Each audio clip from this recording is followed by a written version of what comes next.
pennies to dollars, and welcome to my channel. Today we are going to talk about why our houses are messy. And you're probably thinking, I already know why my house is messy. But let's think about it in a way to give ourselves a little bit of grace in this area. I know many of us are working on decluttering. I am too. I hate to say it, but I think I'm starting year 4 on trying to declutter things that I've accumulated over my lifetime. And so we are going to talk about this and how to give ourselves just a little bit of grace. Not necessarily excuses, but reasons why our houses are messy. So I have 4 main reasons why my house is messy, and maybe you can identify with these too. The first reason is I focus on too many goals. I have so many things going at once, and I make lists of things I want to do, and I think about vacations and saving money and decluttering and rearranging things in my lifetime to make things easier on myself. And I get unaware of my surroundings. I come in and I get busy, and we just get blinders and don't even notice all of the things that are going on around us. We're just going from point A to point B. We've talked about this before when we talk about routines, but this is just getting too many irons in the fire. And our first step is to try to slow down when this happens to us. Just slow down. Think about what goals are the most important, try to prioritize those goals, and then give ourselves some grace on the things that are not as important and push them to the back and just focus on those main goals that we really want to accomplish and set a time frame for those most important goals. Many things that we purchase just become part of a routine, whether it is that jumbo package of paper towels or that jumbo package of granola bars. They just become part of our routine. And then when we're out of them, we just go purchase them again without much thought. And when we become busy like that, those things can actually add to clutter if we're not using those items. So think about those things that you buy in bulk that are part of your routine.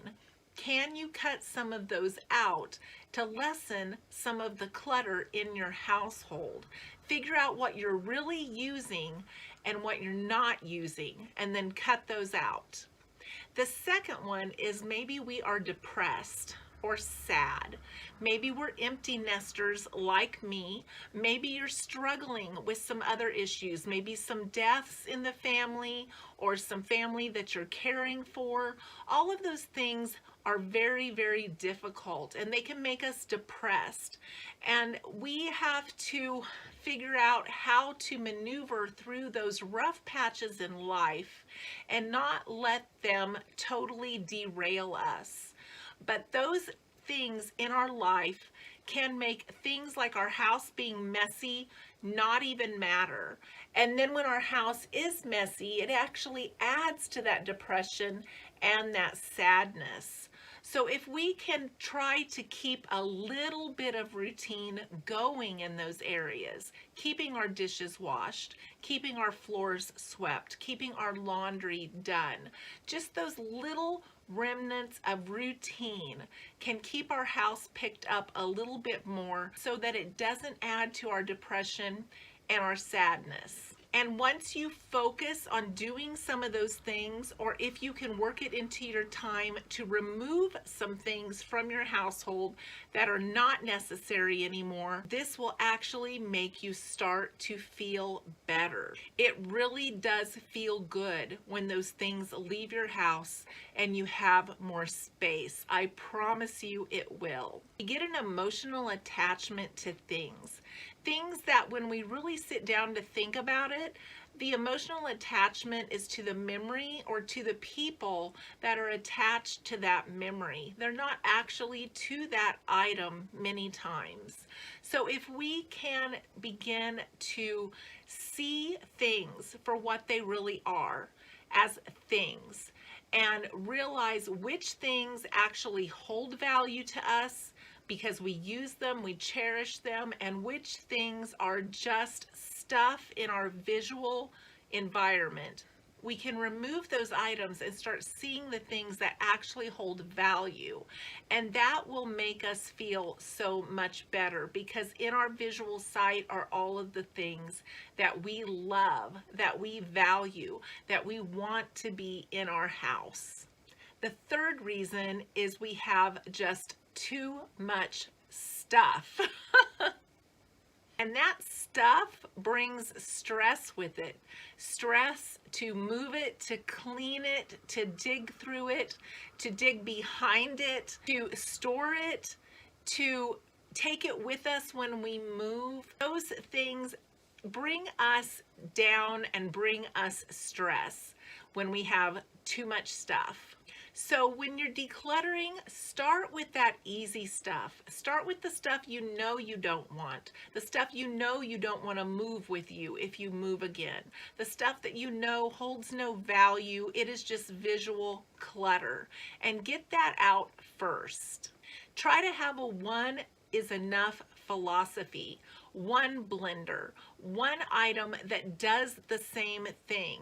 One food processor, one mixer, not all of these things that do the same things. And if we can have a one is enough philosophy, it cuts down on how much stuff is in our house. Because we tend to overbuy things that we don't need. We don't realize that sometimes we have something that will work in that place. And I have a video coming up on how I use and reuse things that I already have. So stay tuned for that.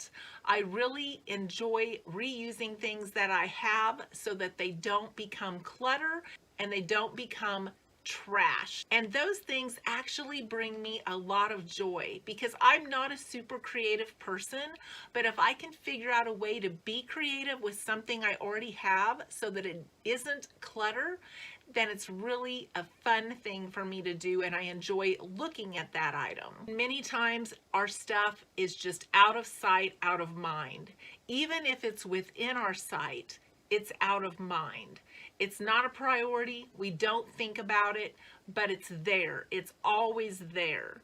And so if we can go through those things and get those out of sight, out of mind things out of the way, so we can actually have the things that we enjoy in our sight, huge difference in your depression, your sadness, your home decor, your space, so many positive things that can happen from just getting rid of too much stuff. And then the fourth reason fits me as well as many of you, I'm sure. Your pain and your age. There are so many people that realize at a certain point that they have too much stuff and they're no longer physically able to get that stuff out of the house. They're no longer physically able to bend, dig, get on their hands and knees, get under the bed, go through these things. And it is very discouraging. And that is one of the reasons why our houses are messy. We realize too late that we should have started earlier while we were able to get rid of that stuff. Because we ultimately are the ones that have to make the decision about the stuff that we own. So be gentle with yourself if you're in this stage like I am. Do things as your body will allow. Take your own time, take your own speed, and listen to your body and take breaks, because sometimes doing this full speed ahead can throw you into a flare for days, and then you don't want to start again. So be gentle with yourself if you are dealing with pain or age in this last reason. As a conclusion, and maybe you even want to start with this idea, sit down and think about what you want your house to look like. Sit there for 5 or 10 minutes, close your eyes, and just envision, what do you want it to look like when you walk in your door? What do you want it to look like when you walk into your kitchen? What do you want it to look like when you walk into your living room or your bedroom? And then start working toward that. It is possible, it is doable. And again, everything that you get out of your house is one more thing out of your house, and pat yourself on the back for that, because you are one step closer to that vision in your head of how you want that room to look like. And it is so worth it. It is so worth it. So I hope you have enjoyed this video, and if you have, please give me a thumbs up. I hope to see you in the next video.